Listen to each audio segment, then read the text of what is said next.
हाँ, किसान भाइयों नमस्कार। किसानों के लिए जब खेती की बात होती है तो खेती में सबसे पहला जो निवेश है वो सॉइल है। ये मेरे हाथ में सॉइल है, मिट्टी है। और वर्तमान कृषि पद्धतियों में मैं मिट्टी की बात बहुत कम करता हूँ। जब से हरित क्रांति आई उसके बाद से हमारे देश के किसानों ने, वैज्ञानिकों ने सॉइल हेल्थ के बारे में बातें तो हुई हैं, लेकिन बहुत कम बातें हुई हैं। मित्र, ये जो सॉइल है, ये जो मिट्टी है, ये मिट्टी ही जीवन है। लोगों ने कहा कि इस मिट्टी में 1 ग्राम मिट्टी में करोड़ों की संख्या में, इस 1 ग्राम मिट्टी में करोड़ों की संख्या में जीवाणु होते हैं। जब इसमें जीवाणु होते थे तब हम सोने की चिड़िया थे और मेरे देश का किसान प्रसन्न था।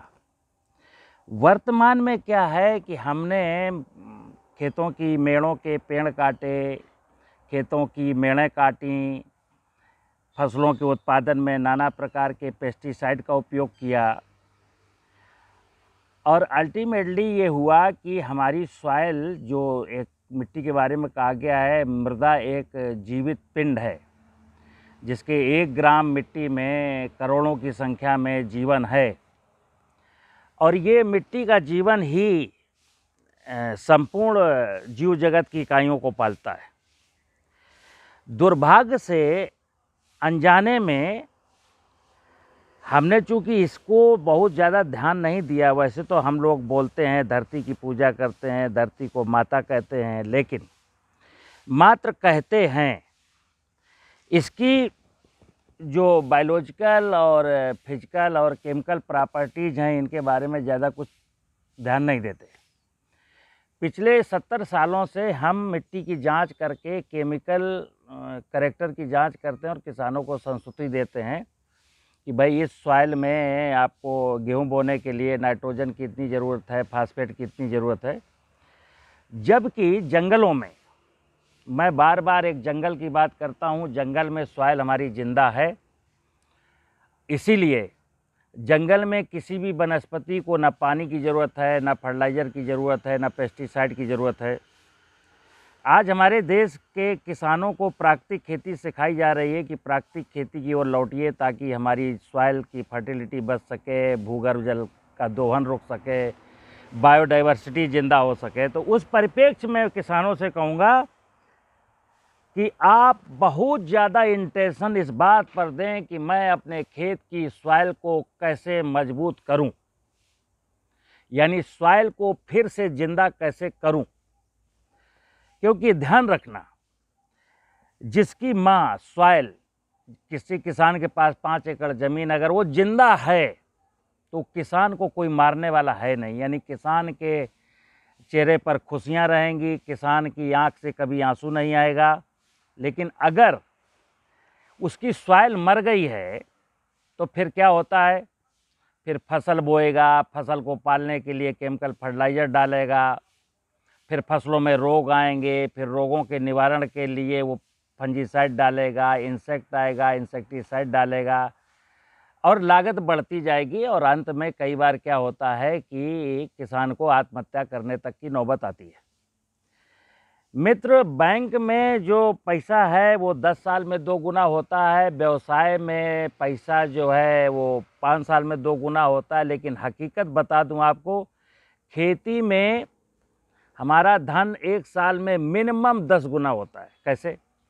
आप एक चने का, मटर का, गेहूं का, सरसों का, बाजरे का, मक्के का एक दाना कहीं भी सॉइल में फेंक दीजिए।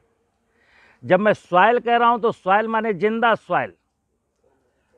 अगर हम एक दाना कहीं भी फेंक देंगे तो आप देख लेना, आप फेंक के चले आइए, अगर सॉइल होगी दाना जर्मिनेट कर जाएगा और उसमें आप मिनिमम से मिनिमम 100 दाने लेंगे।